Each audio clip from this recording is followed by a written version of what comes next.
Okay, welcome everybody, and thank you for joining us on this session of the Psychology of Resistance meeting series. Today we have Dr. Stephanie Dornschneider-Elkink, Dr. Steffi. Um, we are discussing today. Um, one moment.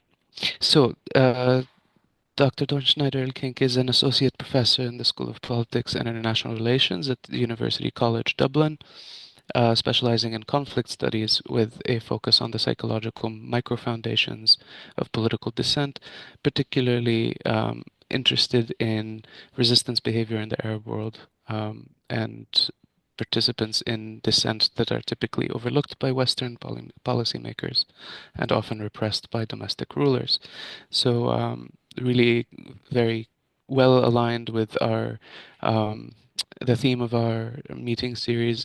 We're very much looking forward to this discussion. The talk will go on for about an hour, about 30 to 40 minutes of it will be the talk, and then we'll do questions and discussion afterward. And I believe that's it. If you have questions before the question time, please type them out in the chat, and I'll try to make sure those questions get asked if you do not want to come online. The session is being recorded.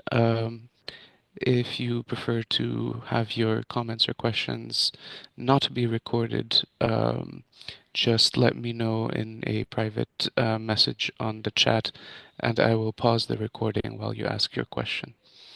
Um, I believe that's all, and the floor is all yours, Steffi. Thank you. Okay. Thank you so much for inviting me. I was very delighted to get the invitation. Also, as I just told Johanna, I had not heard about this network before, and it's exactly what I do. So you will see more of me in these presentations. I have a presentation ready, which I'm going to share. Here we go. So as Fuad said, my research focuses on the Arab world, on resistance in the Arab world. And in particular, I'm interested in how people who engage in resistance make decisions to do this. Okay, right, my computer is now also cooperating. So the Arab world is a region that is inhabited by 484 million people. These are figures from last year, 2024. And unfortunately, as you can see in this slide, the Arab world is largely known as an area that is not free. And these are data collected and analyzed by Freedom House. And in their index, they categorize countries based on political rights and civil liberties. And in this map, you can see how green countries are shown. Green countries are categorized, classified as free. Yellow countries are classified as partly free, and purple countries as not free. And the Arab world, unfortunately, is almost entirely not free. So what does this mean for resistance? Now, unfortunately, as many of us will know just from watching TV, it usually means that resistance is repressed by the state, both violently and non-violently. So here you see slides where the police, riot police are employed and they are using tear gas. There's also a tank in one of the slides. And I think we've all seen this from the news. On top of these visible forms of repression, there's also invisible form of repression that we nevertheless know exists. So there is systematic torture, enforced disappearances, frequent denials of fair trials, and almost a complete lack of accountability of the state engaging in these crimes. And on top of that, there's systematic persecution of those who try to monitor human rights abuses in the Arab world. So in this setting, as we can imagine, resistance becomes very, very difficult. And this setting, I assume, I don't know who's here in this room with us today, but usually it differs from the Western audience who comes to presentations by academics. So usually this is not a setting we are familiar with. So looking at this very hostile climate, we would maybe expect very little resistance, but actually this is not the case. So there is large-scale resistance in the Middle East.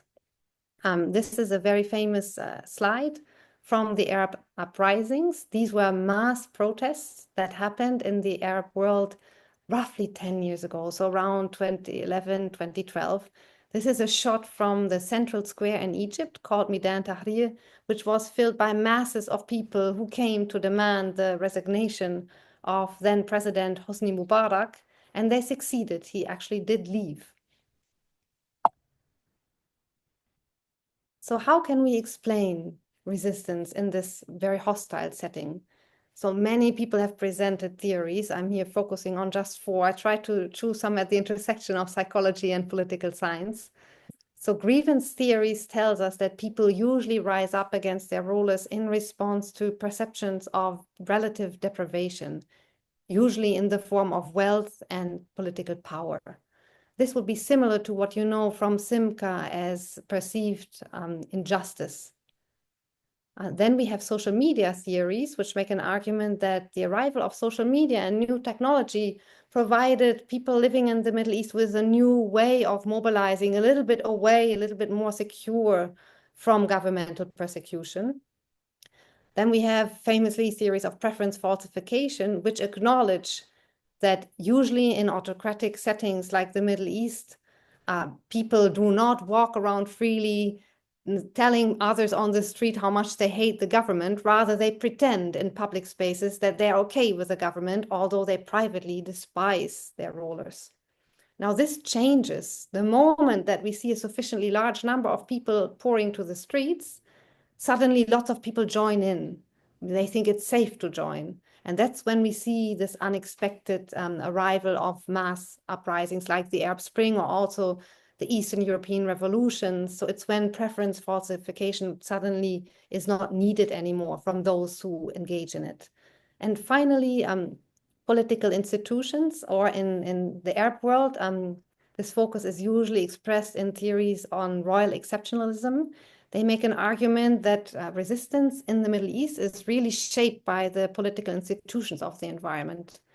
And in particular, there's an argument that monarchies have overall managed to co-opt potential oppositional forces. They have offered them certain benefits of collaborating, and therefore we see relatively little resistance in monarchies, whereas authoritarian republics have failed to do so. And that's also why during the Arab Spring, the mass uprisings that happened roughly 10 years ago, we saw the fall of authoritarian republics pretty quickly. So I'm talking here about Egypt and also Tunisia. You remember the departure of Ben Ali. Now, each of these theories come with their own sets of limitations. For grievance theories, we can immediately see that the vast majority of people suffering from poverty or political exclusion in the world today does not rise up against their rulers. We do not see this happening. Regarding social media theories, we can observe that there are a lot of people who participate very, very actively on Facebook or on other social media, but they then actually don't show up for the real protests in person. For preference falsification, we can note that even under optimal conditions, when everyone is on the street, just like here in this slide, we still don't see the majority of the people join into these revolutionary movements. In Egypt, so in this setting, this majority was actually called the couch majority. Those were the people that just sat on their couches and literally watched the revolution unfold on TV, just watching like we are now watching this photo. And finally, theories on royal exceptionalism cannot explain variations within monarchies. So Saudi Arabia, for example, is a monarchy that experienced very little unrest during the Arab uprisings. However, Bahrain, which is also a monarchy, experienced large-scale uprisings. So there's something that remains missing from all of these theories, and my research tries to fill this gap. And my main logic here is that I try to zoom in to the individual And I investigate how they reason about their political surroundings. And I acknowledge that under any external circumstances, there are always differences in individual decision making. So if we have two individuals in the same repressive environment, we typically see, or not just two individuals, I mean, I've just taken here two, but if we see several individuals in the same repressive environment, we will typically see some of them engaging in resistance, whereas the others decide to do nothing, to stay at home, like the Egyptian couch majority. And this is precisely where my research comes in. So to check, well, how does this actually happen? How do people in these repressive environments make decisions to engage in resistance or to do nothing? And in particular, I focus on different types of decisions. So first of all, I study decisions to engage in violent resistance. Here you see a photo of the assassination of Egyptian President Sadat in 1981. Then I study decisions to engage in popular uprisings, as you see on the right side of this slide. And I also study, as I've just said, decisions to stay at home. And this is shown on the left side of the slide, which actually shows the same square in both of these parts of the slide. You see on the right and the left, Midan Tahrir. But only in one instance, you see people protesting. And finally, I study everyday forms of hidden resistance in highly oppressive environments, such as the occupied Palestinian territories. Now, to collect data, I rely on ethnographic interviews. Ethnographic interviews resemble very friendly conversations. From the outside, you wouldn't even know that there is an interview going on. You would think, oh, it's just two friends going out for coffee. Ethnographic interviews have nothing to do with the TV interviews we are so used to seeing. So I don't know who saw the interview with President Trump a few days ago, where the interviewer very dominantly primed his respondent and tried to extract certain responses. That is not what happens in ethnographic interviews.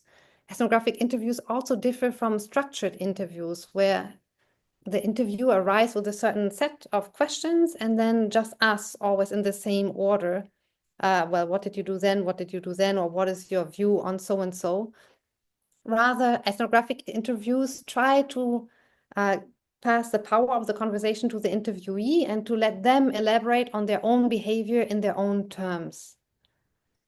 And at the end of the interview, you walk away with interview transcripts, and that's shown on the right of this slide. And as I said earlier, so what I'm really interested in are the reasoning processes or the deliberations by which people make decisions to engage in resistance. And one of the biggest challenges in my research is this question, well, once I have these interview transcripts, how do I get to these reasoning processes about resistance behavior? So how do I get from this textual data to dissident deliberations? Here I rely on an approach that was developed by Robert Axelrod in the 1970s. It's called cognitive mapping. It was earlier introduced to help policymakers reach their decisions, but I have adopted it to study resistance decision-making. Basically, cognitive maps consist of three main components that we can systematically identify from interview transcripts. So first of all, they're beliefs, which are shown here by the blue nodes. Beliefs can capture anything that is addressed by an interviewee. So any factor the interviewee raises during the interview is classified as a belief. So here we could be talking about instances of governmental repression, which I've shown you in a previous slide. We could also be talking about generally living conditions, maybe poverty, economic hardship. We could also think of moral convictions. Maybe somebody says that it's morally wrong to kill someone. Or we could think of emotions. Maybe somebody will say that they were feeling very afraid or very angry. All of this is captured by this methodology and conceptualized as a belief. And in addition, we have inferences, which are here shown as arrows connecting the blue nodes. And in natural language, so when analyzing the interview transcripts, we can identify inferences from linguistic connectors, which we use routinely. So think of causal connectors like so, therefore, or because, or conditional connectors like if then. And these connectors are very valuable in this framework because they show us how individuals actually reason from one belief to another belief until finally making a decision to engage in a certain type of resistance behavior. So just as a very simple example, think about an interviewee who expresses a belief that there are mass protests happening on Meydan Tahrir, the square I showed you just a moment ago. And based on that, maybe that individual holds another belief, namely that there are thugs hired by the government arriving in the square and starting to beat up the protesters, or even worse, which also happened, snipers lying on the Ministry of the Interior and shooting at the protesters. And we could easily imagine that based on that belief in governmental repression, somebody actually makes a decision, well, I'm going to stay at home, I'm not going to go to the square, I'm going to sit in my couch and watch the protests on TV. So it's this line of reasoning that we can identify by adopting this cognitive mapping framework. Now, how does it actually work? So I want to quickly talk you through this because it's important to understanding the results. So to identify beliefs, what we do at the moment is to engage in inductive qualitative analysis. So this basically means we break the interview down into all the individual factors expressed by the individual. Here I have a slide. On the left hand, you see a short excerpt from an interview. On the right, you see the linguistic expression from which the different factors that the individual mentioned in just this small excerpt.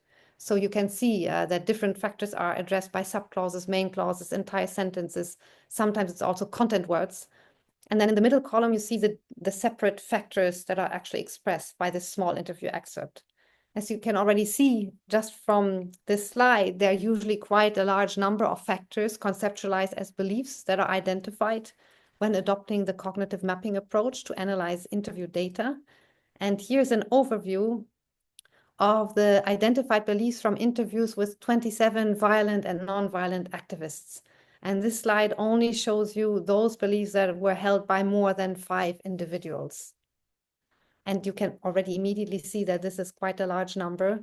It gets even more complicated when you zoom in and you see that it's not just a large number, but also great variety in expressed beliefs. So here we have some beliefs about aggression by the home state, other beliefs about private peaceful activity, the absence of peaceful means, imperialism, or strained living conditions. So it becomes very, very hard to make sense of these beliefs and how they would be connected to decisions to engage in resistance just because we have so many beliefs. And here it really, really helps to also look at inferences, connections between these beliefs to decisions to engage in resistance. And here in particular, we look at causal connectors, conditional connectors, temporal connectors, and also sometimes at the order in which individuals talk about certain things. For example, I saw people protest on Meydan Tahrir. I saw the police arrive. I decided to stay at home. Has no connector, but still you see the line of reasoning. But I wanted to show you a few examples just to illustrate the value of the linguistic connectors we use routinely when we talk with each other. So the first example here is to show you how an inference can be identified from the use of the temporal connector then. So in this case, the use of then shows an inference from a quote saying at the beginning, we went without stones, to another quote, we made the bitter experiences of always returning home with bruises. Then secondly, we have an example of a conditional connector, if, which shows an inference between the belief if I use violence, the state will kill us all. Or finally, we have an example of a causal connector, showing an inference between I saw that either you fight and lose or you don't fight and lose, to so it was obvious that you fought.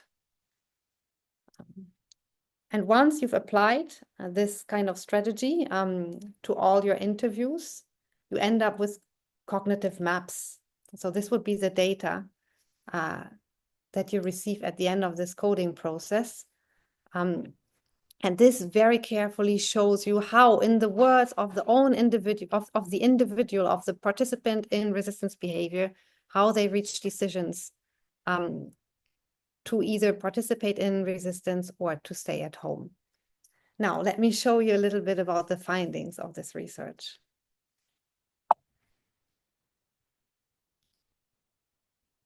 My computer is not very collaborative today. Okay, here we go. So I want to talk about decisions to engage in violent versus non-violent resistance first. So this was a project that was conducted mostly in Egypt. So I conducted field research over the course of 2 years in Egypt to set up interviews with individuals who engaged in violence against the Egyptian state from 2 groups that are called Al-Jama'a al-Islamiyya and Al-Jihad. They were active basically between the 1970s and 1990s. They are famously known for the assassination of President Sadat, which I showed you earlier. I also interviewed members of the non-violent Muslim Brotherhood. So these guys engaged in non-violent rather than violent activism, and they did so approximately at the same time as the violent activists on the other side.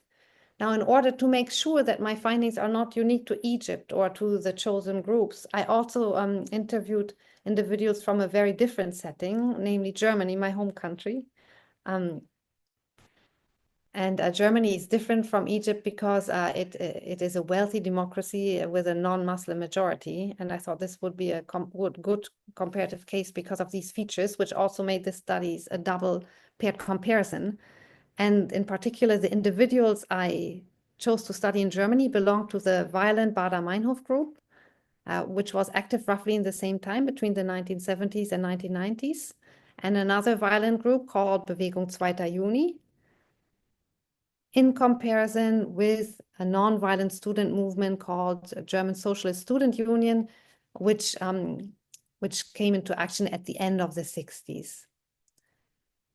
Now here I did exactly what I described just in the previous slide. So I interviewed these individuals over a time frame of 2 years. It was very hard to recruit them. And then afterwards I sat with the transcripts and I coded them for beliefs, inferences, and decisions. Decisions to engage in violent resistance on the one hand and decisions to engage in non-violent resistance on the other hand. This is what I got as a result. So I got 27 cognitive maps, 1 map per individual. And when you put them on top of each other, they look a little bit like this. In total, the cognitive maps contained 105 beliefs on varying factors. And these beliefs involve trillions of combinations that are connected to decisions to engage in violent and non-violent resistance by thousands of direct and indirect inferences. So in order to deal with this complexity, what I did was to take a programming course and I wrote a computational model and started then to collaborate with someone who was a professional in this to process the cognitive maps and to see, well, what are actually the key beliefs underlying decisions to engage in violent and non-violent activism, and what are the main reasoning processes or deliberations by which individuals made these decisions. Here are the main findings. Surprisingly, I found that both violent and non-violent activists make decisions based on violent state repression. Both do this. Now, for violent activists, they believe that violent repression is actually increasing. And based on that, they believe that it's insufficient to engage in non-violent resistance, that there are no peaceful means to confront the state, and that there's actually social support for the use of violence against the state. On the other hand, the non-violent activists, they also believe that the state was engaging in violent repression. They also believe that there's a possibility for using violence against the state, but they also think about the negative consequences of using violence. So in the last slide, I showed you a quote where somebody said, if I use violence, the state will kill us all. It's consequences like those that they expressed. And they also expressed a general acceptance of state structures, meaning that they thought that the state, even though it was violent, still brought stability. They were afraid that if there was no state, people would start getting violent against each other and turn into a civil war kind of scenario. Now I want to turn to the next study, which investigated decisions to engage in nonviolent activism versus decisions to stay at home. And here I focus on the Arab Spring. Again, I conducted ethnographic interviews. This time I returned to Egypt, but I also went to Morocco. I lived in the capitals for a summer, I think 4 months in total, and I embedded myself in the community and started chatting around and interviewing both participants and non-participants in the Arab uprisings. I then returned, sat down with the transcripts, coded them. I wrote a new computational model, and these are the main findings. Decisions to protest, which are shown here in the middle of the slide, were mainly triggered by positive emotions, and namely emotions of hope, courage, national pride, and solidarity. And I also found that these positive emotions were mostly triggered by seeing others participate in the protests, either at home or by being in a revolution abroad, or seeing others make real self-sacrifices, for example, marching in the first line when there were snipers, or setting themselves on fire. These findings might sound familiar to those of you specializing in theories of social contagion that make an argument that protest or resistance works just by imitating, seeing others do it and then joining. And these findings suggest that positive emotions actually play an important role in this process. And on the other hand, the findings also show how decisions to engage in protest can be differentiated from decisions to stay at home. And that's shown here, also in the middle of the slide. The analysis found that many of the non-participants expressed safety concerns. So they would openly discuss risks of joining the protests in the form of governmental violence or a fear that something else would happen to their family. And this prevented them from deciding to join in. Even though many of them were even sitting on the streets where the protests were passing by, they still didn't join. Now, these findings are consistent with the psychology framework of hot and cool reasoning, which was developed by Metcalfe and Michel in 1999, and then further expanded by Kahneman. And the framework argues that we basically have two types of reasoning or frameworks for reasoning. One is called the hot-go system, which is fast, action-oriented, based on emotions. And decision-making in favor of joining the Arab Spring seems to be consistent with this framework. On the other hand, we have the cool no system, which is slow and reflective, emotionally neutral, and which generally acts as a kind of self-control. And the safety-based reasoning by the non-participants in the Arab Spring seems to be consistent with this cool no system. And because you are a group of psychologists, I thought I should also say a little bit about system justification, which featured prominently in the reasoning of non-protesters. So the analysis found that people who did not participate in the Arab uprisings reasoned from living in safety to approving of the head of state, which is in line with system justification, and then decided to stay at home. Some also reasoned from living in safety to actually seeing improving living conditions and then deciding to stay at home. And as you can imagine, most of the interviewees did not say that living conditions were improving. They would actually comment on decreasing living conditions and great economic hardship. Okay, finally, these are my last slides. I wanted to say a few words about my research on everyday resistance under occupation. So this was conducted in the occupied Palestinian territories. This is a setting that is really sealed off from Israel. It's very, very hard to access. Here you see the separation barrier that literally walls those Palestinians in. About 2.5 million Palestinians live in the occupied Palestinian territories in the West Bank, surrounded by hundreds of thousands of Israeli settlers. It's not easy for them to get permission to cross the barrier. They need to apply, and even then they often get rejected. And you might wonder, why would they apply? Well, they apply because they often have family members who live on the other side of the wall in East Jerusalem, or they also, many of them want to go and pray in the Al-Aqsa Mosque, which is on the other side of the wall. Now, I was always very curious of what happens behind this wall, especially during the Arab Spring. You would only hear reports from Palestine that there was no comparable Arab Spring happening there.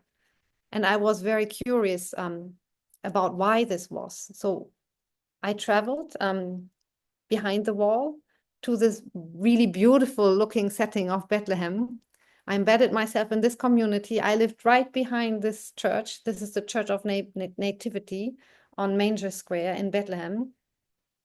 And I stayed there for a summer to observe the community and to conduct ethnographic interviews.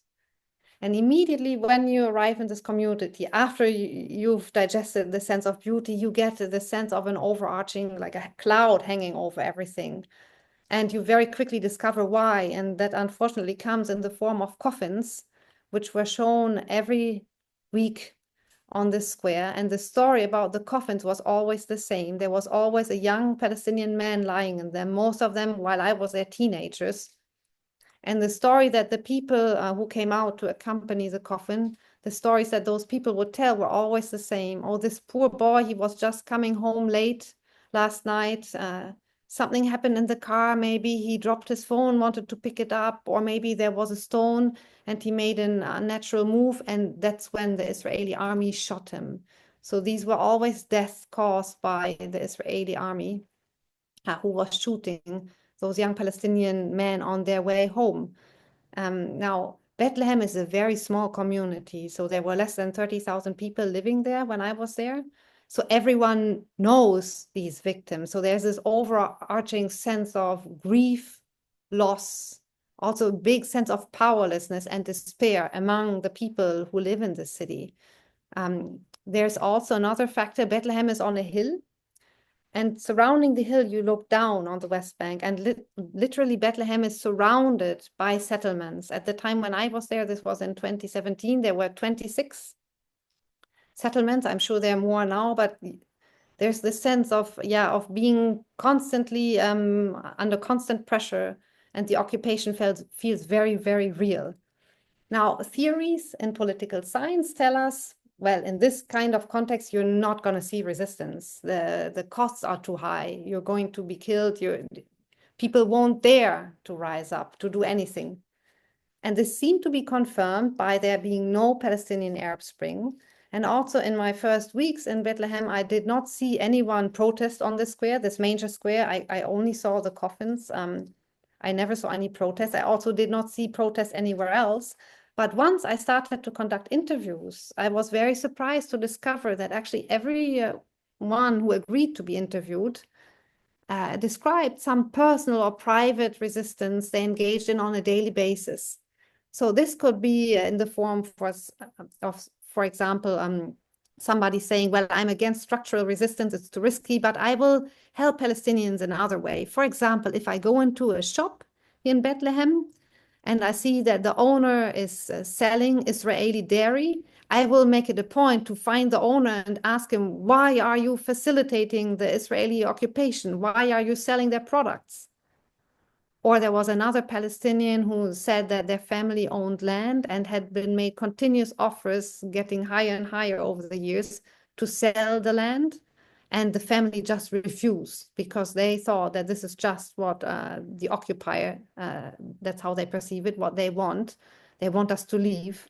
And then there were other interviewees who had stories of obtaining visas and asylum in other countries, but ultimately deciding, well, I don't want to leave because that's just exactly what the occupier wants me to do. So I'm going to stay here. So what I did in this research was to go through all of these life stories and to conceptualize the everyday resistance that they were describing into 4 types of daily resistance efforts. One is called signaling, where people signal their grievances, as to me. Another is called persevering, where they stay where they have their property to avoid losing land. Another one is called eschewing, which is in the form of avoiding Israeli checkpoints or avoiding Israeli soldiers. And finally, coping, which is to do something good for themselves after experiences of repression.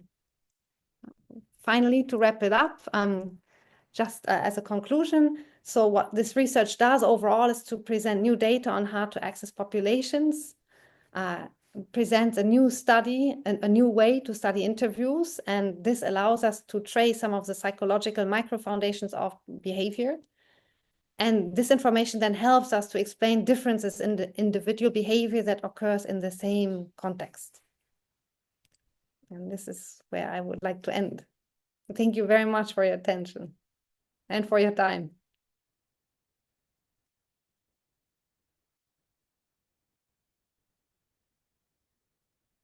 And maybe for the discussion, if others want to, you don't have to, but if you want to open your camera, show your face for the discussion, we're always happy to see some faces, but also understand not everyone can.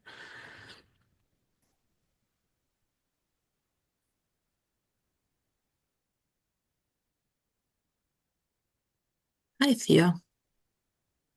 Hi.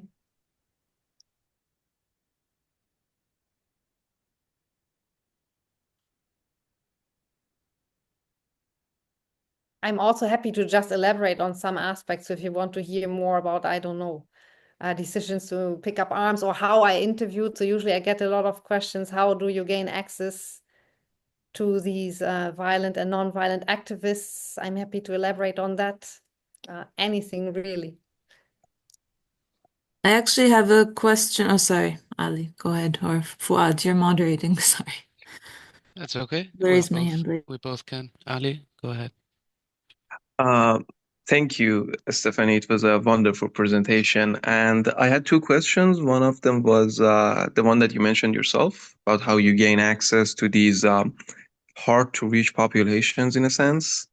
And my other question was, could you provide some more details about the computational methods you used when you were analyzing the results for study 1 and 2, when you were dealing with interview and transcript data? Yeah, happily. Thank you. Thank you for the questions and thank you for coming to this talk. Is it okay to just immediately answer, Fuad? Or okay.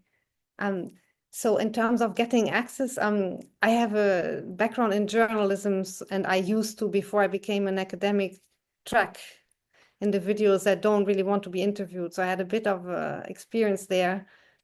So I would ask around for the most difficult population to reach were the violent activists. So that was the Baader-Meinhof gang and the members of Al-Jihad and Al-Jama'a al-Islamiyya in Egypt. So how I would approach this was I would ask around, especially in Egypt, asking around if anyone knows of anyone who has a phone number who might have access to these groups. This asking around was a bit risky because of observation by the Egyptian state, of course. But over time, that's why it took me 2 years to get. In total, it's 27 individuals. It's a relatively small number, but it really took me those 2 years, and I contacted hundreds, and most of them said no.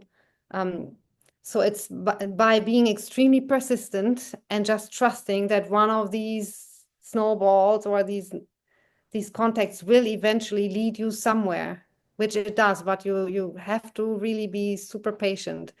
And in Egypt, I relied, I think, entirely on word of mouth. I placed relatively few phone calls even. I did most things in person.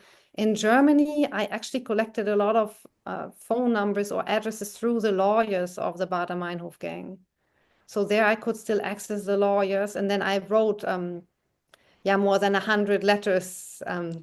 Only 2 got a response, and it was a no. So it's quite time consuming, but eventually I did find, so I just exploited the network, and at some point I reached people who said yes. And I think in 2 or 3 cases, this also then led to more referrals. So you can do a little bit of a snowball sample. It's not great, but you could. But I think the bottom line is that you do need to be ready to invest a lot of time. It's not like large analysis where you download the data sets readily made and then you happily start your analysis, but it does require a lot of effort. I do generally believe in these ethnographic methods. So for the West Bank or the occupied Palestinian territories, it was relatively simple, and not anymore now, of course, but at the time I could just get myself affiliated with a university. I was affiliated with a university in Bethlehem, and then just embed myself in this context and start a normal life. And then you meet people on the streets. And initially, nobody wants to talk to me. And I know that, and I don't even attempt. I just do my normal daily life. And after a while, everyone knows me. Everyone knows I'm the researcher in town. And then I can start to conduct interviews. So that's one way. I think this ethnographic approach helps to gain access.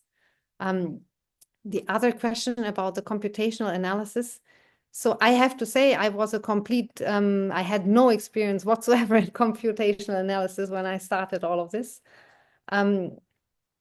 I then discovered just by taking a simple programming course and working with a professional programmer that it's actually straightforward, that there are ways to represent these cognitive maps in Excel spreadsheets, which is what I did, and then the computer could suddenly start to process them. I have documented all of this in an article in the Journal of Conflict Resolution in 2016 that has all of the information of that analysis, how exactly we proceeded step by step. It's a bit difficult to walk you through all the details. But if you read it and then you have more questions, I would be happy to answer any question by email. I have another model that I then, as I got into this, it started also to become a lot of fun. I enjoyed it. So for my Arab Spring research, I then actually was already in a position to write the next model by myself, using a slightly different logic. That's all explained also in detail in my book with Oxford University Press. It has a chapter that explains how that model works. I hope it would be accessible through the university library. It's too expensive. But I would also be happy to answer more questions if you have any questions on how it exactly works after you've read that. Basically, I used a concept that's called Boolean circuits. I use Boolean circuits to operationalize the cognitive maps.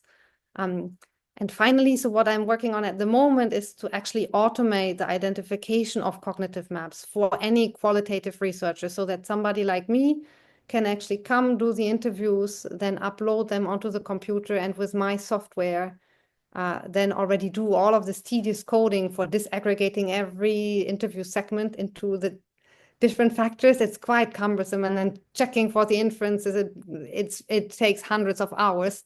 So I'm automating this at the moment so that there will be some software to do that for the qualitative researcher, or maybe also quantitative researchers, but I have mostly the qualitative research in mind. So that would be the next step in my program. Yeah. Did that answer your question sufficiently, Ali?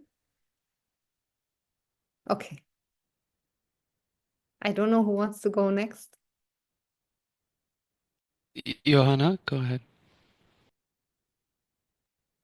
Yeah, I was wondering, I was a bit surprised by your kind of binary or dichotomous juxtaposition of resistance, not engaging in resistance, particularly in light of your last study that looks at everyday resistance. So, and this is actually, I mean, we discussed this here in this group a lot.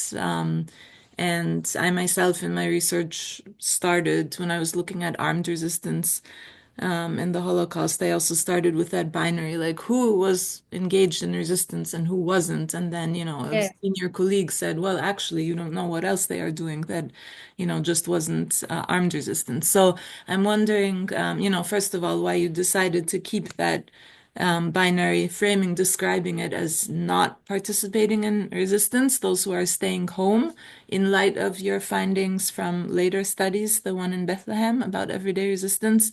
And also, if you have any sense from your interviews in those other contexts, what type of everyday resistance people were possibly engaging in, or other forms of resistance that simply weren't going to the street and participating in the protest during that time.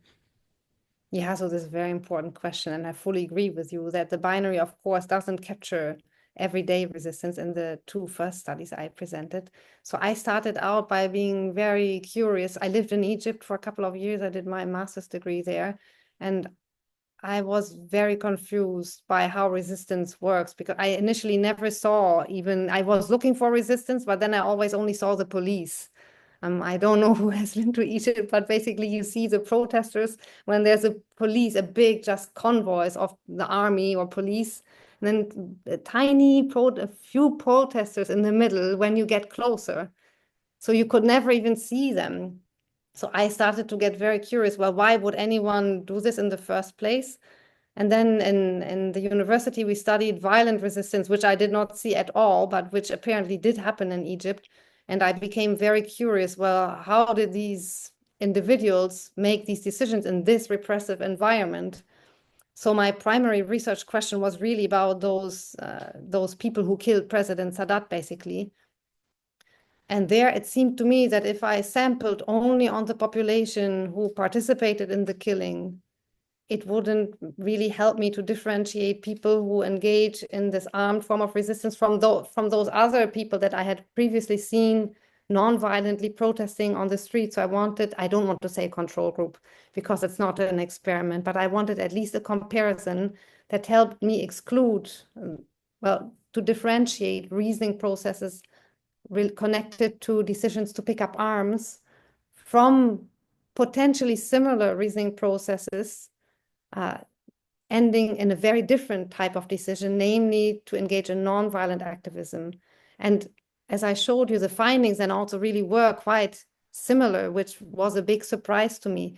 So this contrast between violent and non-violent did not come because I considered it as a naturally given binary, but it developed more from me thinking about how can I study how these individuals decided to kill President Sadat. And then how do I do this in a reasonable way to make sure that what I'm identifying is actually unique to these individuals who engaged in violence. And for the Arab Spring protests, it was a similar research puzzle.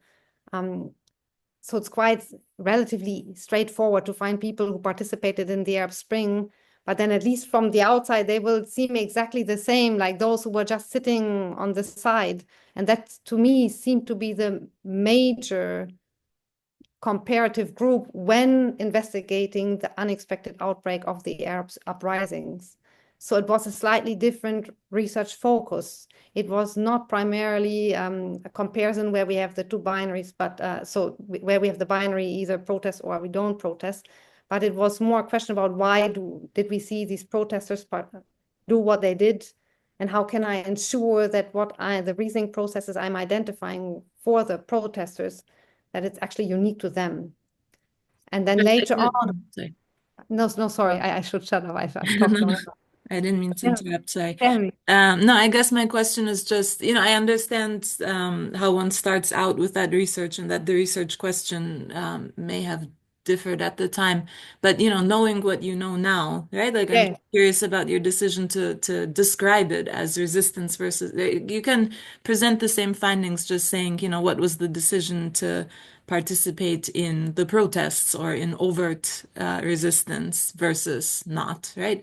And that then doesn't exclude the possibility that most likely people or possibly people are engaging in other forms of resistance that are simply not, that particular form that you were interested in. So that was just my suggestion for how to that was then, sorry, just a bit of a conceptual sloppiness on my part then. So I meant really merely only related to the Arab Spring. I did not mean to imply that they probably do engage in some kind of daily resistance. They didn't mention it, so that I would have noticed. So you didn't have any data, any information on that. It didn't come up in any way in the interview. No, and in a way it's surprising because in ethnographic interviews, really people talk about anything. Right. You would have imagined that when they talk about the Arab Spring, they would also be primed to think about other forms of resistance behaviors they engage in on a daily basis. No, Fuad is shaking his head, no.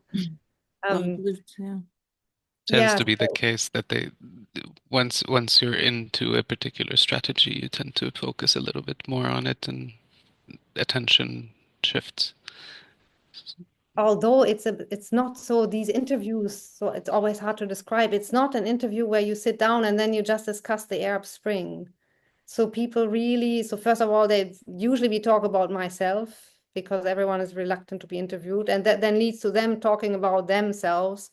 Then they get a little bit of an idea what my research is about, and then they start talking about the subject in general. So it's not just a conversation that's really focused about the Arab Spring all the time, but more about, so I think the best way to adequately describe it is collecting their life stories. And I really go back as I nod or I repeat the last word that they have said precisely to avoid that they get on this passing train. Now, I'm not going to claim that I'm successful, but I try to do this as best as I can. And I did have the journalistic training before, which I disliked. So I became an ethnographic researcher because I did not like to always prime and push my interviewee. into a certain corner. So I try to account for this. But it could be that in this case, I just maybe also didn't have the time, or that I didn't know them enough, that I didn't establish sufficient rapport. So I can say absolutely nothing about it. I can, other than it's not in the transcripts.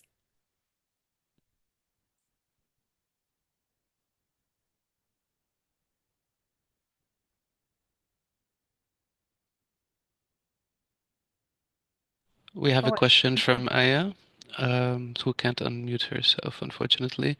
Thanks you for the presentation, and follows up on Johanna's question.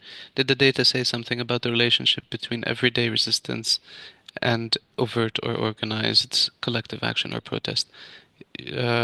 You mentioned one interview quote with someone saying they're against structural or big picture resistance, but they engage in things like boycott campaigns, for instance.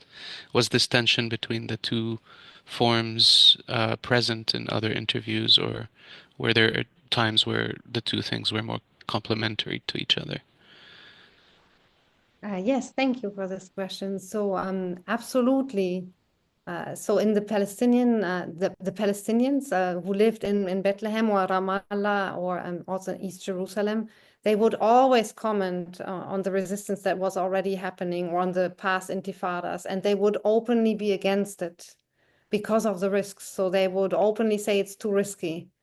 And because of that, they do small things. Literally, this would be in almost every interview. They would sometimes even say, "Oh no, I have no interest in dealing with politics at all. All I'm interested in are my kids, and my kids I'm raising in order so that they grow up to understand who they are as Palestinians, and that this land is theirs."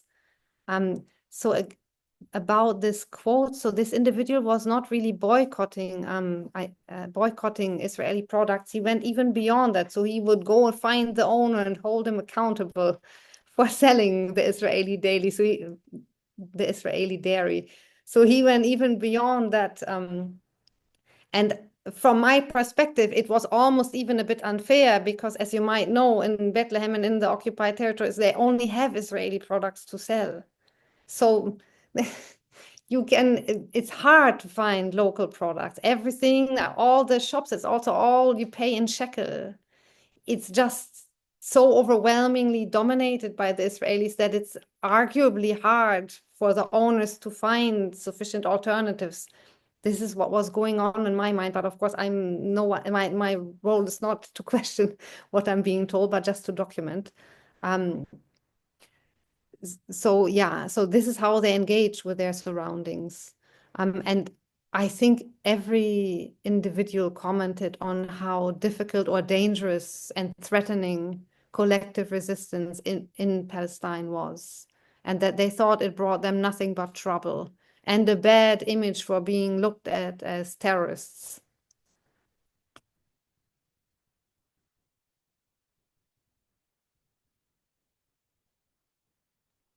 Any other questions? Yes, Carla. Thank you so much for the interesting presentation. I'm wondering, as I'm coming like from quantitative psychology research, so now presenting your findings also on everyday resistance and like the different forms of political engagement, which are often assessed like from a, I would say, weird perspective, in the sense that like it's this kind of engaging in demonstrations, protests, petition, etc. Would you, or do you have any suggestions on like changing scales or etc. on like how political engagement could look like, also when it comes to doing research in this kind of contexts? Changing scales, meaning, could you elaborate a little bit on what exactly you mean there? Sure. Usually when we assess it like in a quantitative way, we have like these kind of items like would you sign the petition? Would you go to a protest event, etc.? So Yeah, I know that, based yeah. on science, you just said it doesn't work out in a lot of contexts where like we have different kind of systems than like in democratic systems. So do you have any like recommendation how to how to incorporate your findings into like quantitative research then in these kind of contexts? and also in measures, for example, for political engagement? Yeah, that's a great question. It's a hard one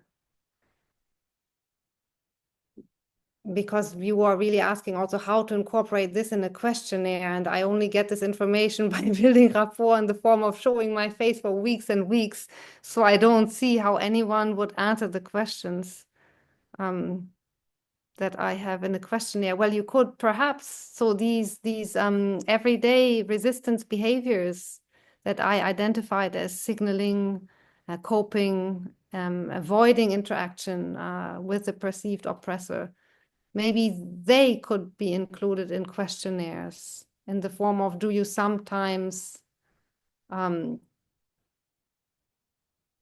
think about engaging is more in this more low scale? Do you criticize owners in the shop for the products they buy in a survey on Palestine? Or think about, yeah, like more small scale behaviors that could occur in various settings. So it's hard for me to just make up some questions for a particular setting. It always helps, I think, with focus groups could maybe help to, before you do, if you find comparable everyday behaviors in that particular setting, because it seems to me that these everyday forms of resistance are quite unique or context dependent.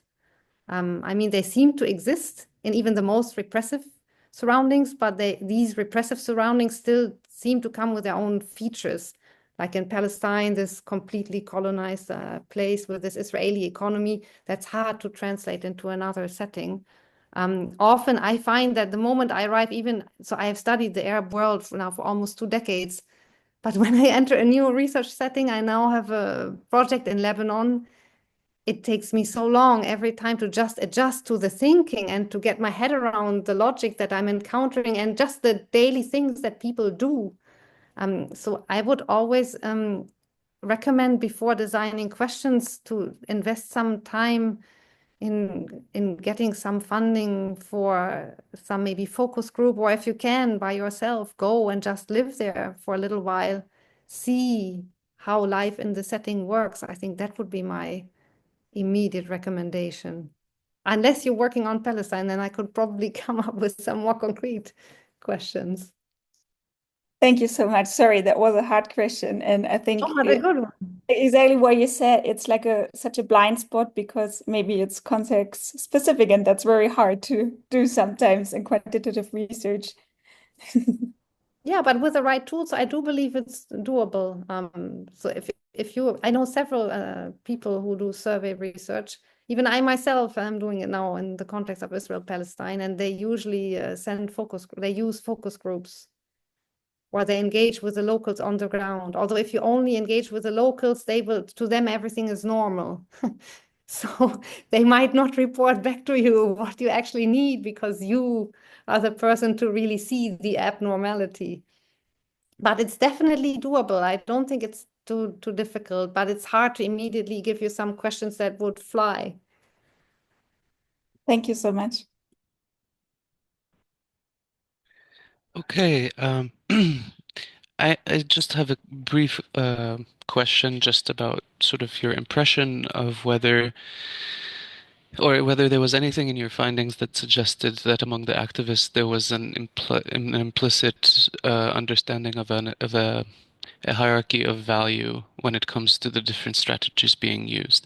So, in dealing with activists in the Lebanese context in the past, I've noticed, for example, that once an activist becomes sort of involved in, let's say, to make it most objective, riskier behavior, they focus almost entirely on that as sort of better or more dedicated, more influential, more impactful, or at least more valuable because of the risk that they're undertaking. And even if they're doing other things, they tend to sort of focus conversationally on that in discussing their political work or engagement with others. Did you see any of that at all? Yes, so it's quite normal when people describe their own resistance behavior that they comment on other forms of resistance and they classify their own behavior as superior or more. Usually I would interpret it as more beneficial to them in the form of either, well, they have different goals. So some want to keep safe, others want to risk everything to change the state. So I think it depends a little bit on what their ulterior goals are. So I think every interviewee would have implicitly said that their behavior was in a hierarchy, in their own hierarchy, was the best. Mhm. And also not just for themselves, but even many would go as far as for the community. So to go back to this Palestinian project, they would literally say that if you engage in violent resistance, you will have us branded as the terrorists. Nothing good will come from that. They will stop the aid. So they hated this. They would say it's much better to criticize this guy for selling Israeli dairy than to go and set the checkpoint on fire. So they would say what I do is best for myself, but also for the community. With the violent Islamists in Egypt, so they said, well, what all of these other activists are doing, it brings us nothing. Look at the state. Look at what the state is doing. Every day it's becoming more violent. Those non-violent guys, they can't do anything. So they would not even mention everyday forms of resistance. For them in their head. It was really this binary between the Muslim Brotherhood, the non-violent ones, and the violent ones, from which, so the violent guys also broke away from the Muslim Brothers because they thought that in a hierarchy, their violent behavior was better because it could bring change, ideally. So it's But I more can't give a sort clear of, line that conceptualizes them all. Sorry, yeah, I interrupt you. so it's more sort of a subjective bias, an egocentric bias rather than a strategic bias. So a nonviolent person would be just as likely to say that this is the best approach and to criticize other strategies as the other way around. At least that's what I can say from the top of my head now. I'm always very suspicious of what I think about the interviews. That's also why I work with these cognitive maps, or why I do not just, I try to stay away as much as I can from interpreting what my interviewees say. I think that I'm more likely to get it wrong because I see already that my field research is in such a different setting. I cannot claim that I properly understand what they say. So I'm not entirely comfortable speaking now with the biggest of confidence. I would like to go back to my data and actually, so this, I could do a different analysis of this. Mm-hmm. Could Thank you. check. But it's very important, I think. It's a good question. Sorry, Thank you, just a Johan. quick clarification or follow-up. So it sounds like there's a mix of, I mean, Steffi, you mentioned mostly, and Fuad, you highlighted like the egocentric nature of the reasoning. So you said whether these tactics are good for the resistor, but then there's also a mix. Some also just talk about the efficacy of the political efficacy of the tactics, right? So is it a mix of both, or did you see more personal considerations about personal risk and coping, etc., versus political strategy, or is it even? It's mostly a mix of all, at least from what I recall. I'm hesitant to really say anything definite. Also here, I think if it's about a hierarchy, it might actually be worth priming the respondent, because I never asked them directly, so they brought this up indirectly. But had I asked them directly, maybe then if primed and they actually think about, well, is there a hierarchy, they will say something else. I could easily imagine myself doing this. If someone asked me about my behavior, I will also, first I will think, well, why do I do it? Then I will think about the benefits. But if someone asks me, well, what about your behavior in comparison to so and so, and in general, I might give a completely different answer. And these interviews were so focused on the individual. I did not ask them, so objectively speaking, what do you think is the best for Lebanon today?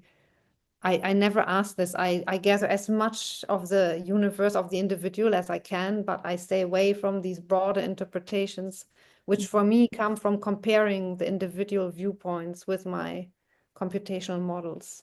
No, and or in the a way, it's better not to prompt them to think yeah, about political effort. I mean, yeah, it's interesting to me simply to know, but I don't know if the interviews maybe prompted them more towards this individual explanation. I But it would I be really suspect. interesting to know, right, unprompted, whether people have more strategic, tactical, political reasons for which one they choose versus more personal ones that are related to their morals, their ideology, their Yeah. level of risk tolerance, etc. I mean, if I'm starting to think about this now, I have a feeling, but it's just a feeling that perhaps those that were in groups like Baader Meinhof or Al Jihad, they thought in more organizational terms and of benefits and costs, whereas the ones that engage in the everyday resistance, not so much. That's what I seem to recall. But yeah, I would like to analyze this more properly. It's a Potentially some fusion going on there. Yeah, and a nice additional paper, which I don't know when I'm going to write it, but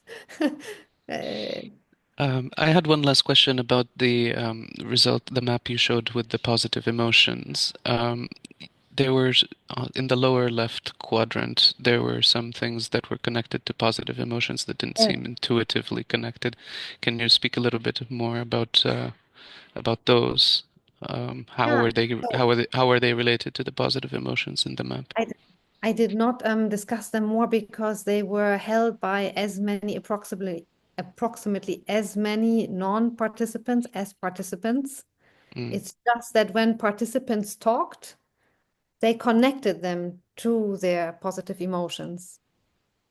The non-participants also talked about them, but connected them to other things, which were not necessarily connected to decisions. So not everything in a map is actually also connected to a decision. I left that out because it gets too complicated to explain, but I can actually, do you want me to go back to the slide? Yeah, sure. I mean, this would help Or I can just, everybody remember. I can also just very quickly take a look at it and give you the gist of it. Right. So one aspect was successful prior protests, then violence by the state, having a family, and making an effort for oneself. So in the case of protesters, this triggered feelings of positive emotions and then subsequent decisions to join the protest. And for the non-protesters, this triggered other things. So for example, having a family or observing state violence made people think about one's safety, trying to keep the family safe, trying to stay away from more state violence. And this then was related to these safety-based decisions against joining the uprisings. So the same beliefs can be connected to opposite decisions. You saw the same in the research of the Muslim Brotherhood and the Al-Jihad and Al-Jama al-Islamiyya. They have such central, it was quite striking just how central these beliefs about violent state repression were. They even sound the same. Initially, when you read them, you don't know, is this one of the non-violent decision makers or the violent ones? It's only then when you see what the subsequent beliefs are that you start to see the differences. So that's why I didn't highlight those in that slide, because they were not as important as those beliefs where you saw others sacrifice themselves, the revolution in Tunisia. That's really what the non-protesters didn't mention much. And that's really what many of the protesters mentioned, connected to their emotions of hope, pride, etc. Still interesting though, because generally we tend to think about some of these things as generally inhibitory, like having a family. You'd expect it to increase risk perception, increase avoidance and tolerance of risk, um, and reduce the likelihood of engaging. But connecting it through positive emotions is a very unusual way to flip that around. I mean, thinking about it in sort of the environmental collective action frame, the ways that they've shown that happens is through like the hope for the future generations and sort of expectations of passing it on in a positive way. But I don't know if emotionally speaking, we would call it positive in the same way, the same kind of hope that we would Anyway, I'm rambling a little bit. It's just really interesting Oh because no, I get there's the very topic. little on positive emotions in this space, and this kind of data is really interesting and useful to think I have about. more examples. In the book, there's also a whole chapter with examples, but for positive emotions, precisely to having a family, for example, was what I remember pride. So when I think of my sons, I want to boast that I'm part of the Egyptian revolution, something along those lines. Or for state violence, I have the courage. I felt like I could rule the world. So it's it works both ways. But yeah, the precise quotes I would need to look up myself, but they're all in the book. Yeah. Okay. Thank you so much. We're out of time, but I had one more question if you're willing. So the question was, is your general impression that there were things that you would scholarly classify as everyday resistance that the interviewees themselves did not think of as such? Or was there a big amount of overlap between what you would classify as everyday resistance and what interviewees did? So I took this terminology from them, not the everyday, but they would use the word resist. So I took that from them. I don't think it would not feel right to impose myself the word resisting, given how I collect data and what my research understanding is or what I want to do. So I try to stay always as close to the terminology used by them. They did not say every day, but they definitely said, I resist in my own ways, or it's not that I just sit and wait what happens. Yeah, so this word to resist, it's yeah, resistance is yeah, I don't remember a single interview that didn't have it, and that I would also then not have coded as a form of resistance. So this coding, it really takes the natural language of the interviewee. I do a little bit of classification then, but I try to really be based on their own words. I guess just to follow up on that, the intriguing thing about this sort of labeling of things as resistance or not is that sometimes people just are not framing it as such, but objectively it might be. Yeah. So, for example, the instance you mentioned where someone was talking about how they're apolitical and they're focused on cultural transmission to their children and making sure the Palestinian identity is preserved.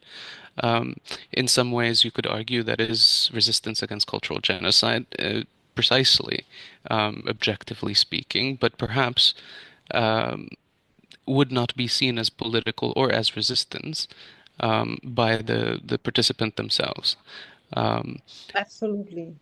would you do you have any sort of memory of any other behaviors like educating children or identity sort of transmission um, that could be classified as everyday resistance, but the participants themselves did not think of it as political or as resistance? Yeah, so there are loads like education or being in health, or somebody just went to the Bedouins and gave them electricity. But there would be an understanding that so they wouldn't call it political, but they would still call it resist. So this Mhm. resist would still be, even if they say, so this mother who said she's apolitical, she hates another person working in a cultural center says she hates politics. But when they talk about themselves or Palestinians, I think it's just so deeply connected with this idea of resisting, because you just like occupation. So they won't even say Israel, it's always just the occupation. The occupation, it goes hand in hand, the occupation and resistance.